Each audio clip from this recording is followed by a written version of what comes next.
Welcome to the Government News Brief on this Local Government Elections Day, Friday, March 18, 2016. In the news, local government elections return after 19 years, new lands for farming being opened up in Region 6, and what do you know about competition law? These and other stories on this edition of the Government News Brief. Stay tuned. Thank you for staying with us. I am Azim Khan and this is the Government News Brief. For more than 19 years, Guyanese were not able to participate in local government elections. Today they did. Among those casting their votes to elect their local authorities were Prime Minister Moses Nagamutu and his wife, Mrs. Sita Nagamutu.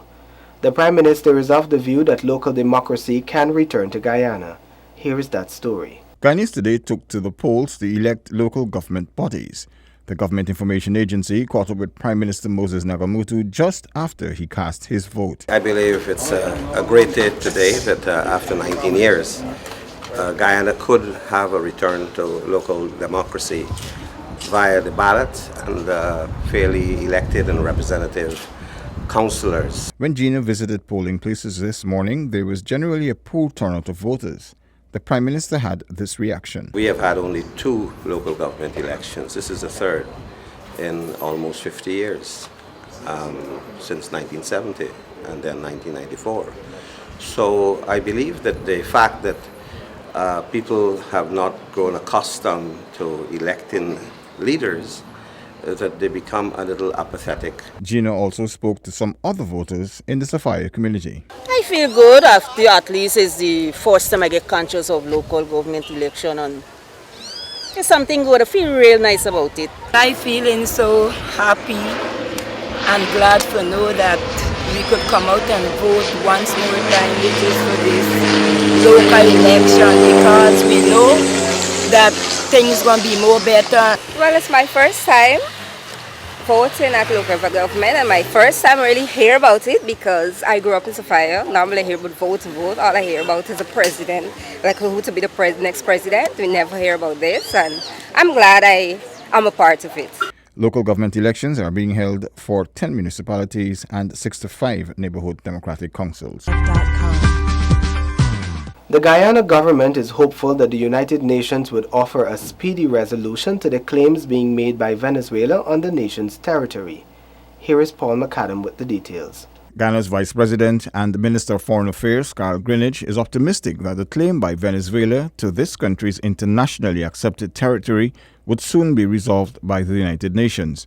The dialogue is taking place via the Secretary General of the United Nations, and he is speaking to us with a view to choosing finally options for the resolution of the disagreement between the two sides.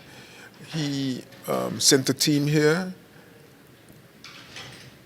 last weekend, and that team should have finished its discussions in Venezuela the day before yesterday. They should be back in Washington shortly, and one would expect to hear from the SG as to what he's going to do and when he's likely to make a decision. Foreign Minister Greenidge noted that government is now awaiting what he described as a very critical decision. It has implications for Guyana's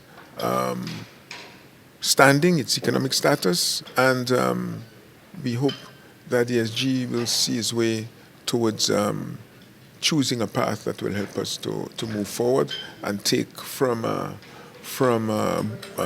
remove Venezuela from blocking our path towards economic development. Ghana maintains that the border with Venezuela was definitely settled by the arbitral award of 1899 that defined the Essequibo region as part of Ghana's territory.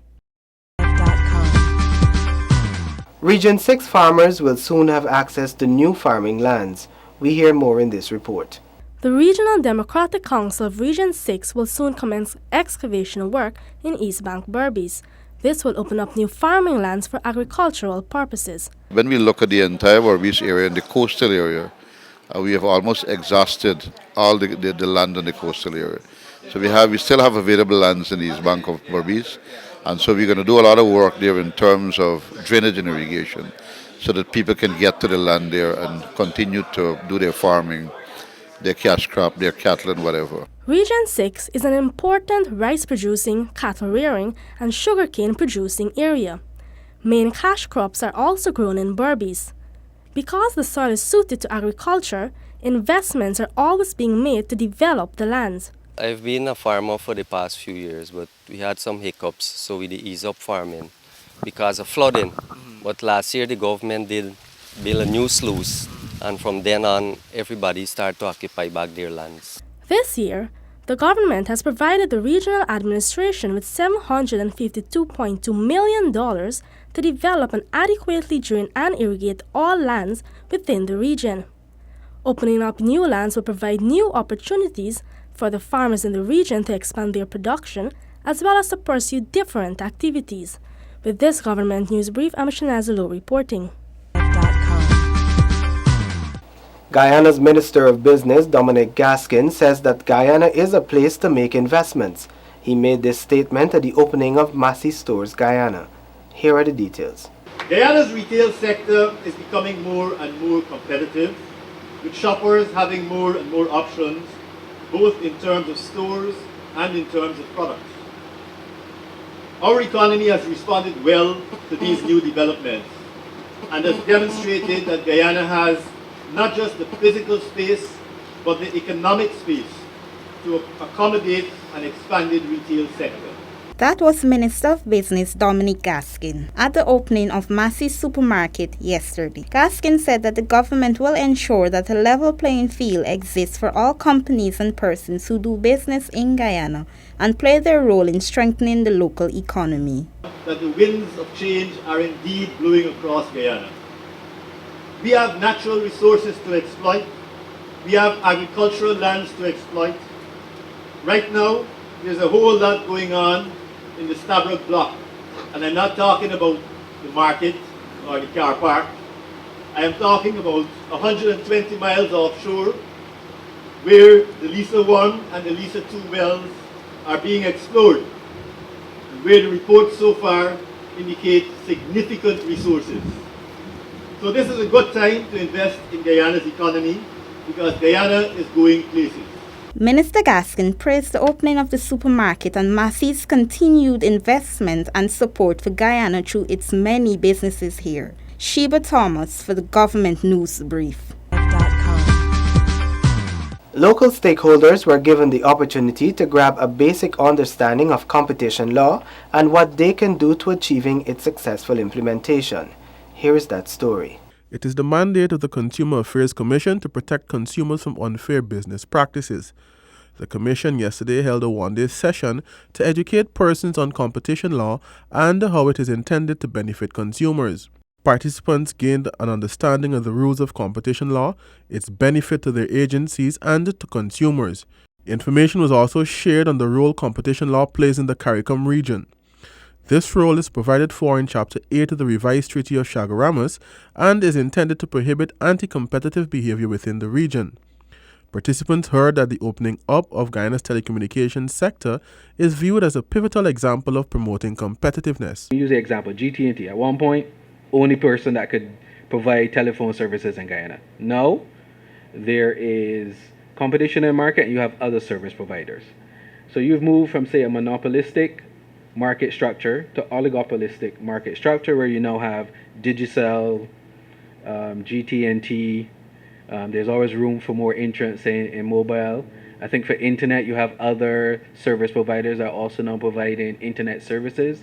So you've kind of moved from a case of one firm to at least a few firms. And maybe eventually you have many firms, which will be the best case scenario.